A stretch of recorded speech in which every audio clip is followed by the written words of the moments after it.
Welcome to the NABCEP Operations and Maintenance Associate Technician Credential. That's the OMAT, O-M-A-T. As the solar and storage industry ages, there are more and more solar and storage projects that need operations and maintenance technicians. Take this class, get this credential, and get the skills that you need to be an excellent O&M technician.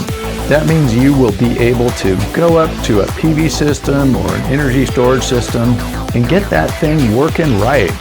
You'll learn about troubleshooting PV systems, troubleshooting energy storage systems, and taking solar and energy storage systems and tuning them up. These are great skills to have in this industry.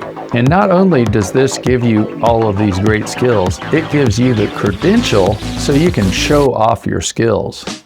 Whether you're new to the industry or you're already in the industry, this is a great opportunity for you to improve yourself.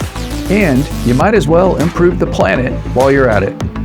I'm Sean White, and it's my job to help you pass the exam, get some skills, and enjoy yourself all at the same time. Woo!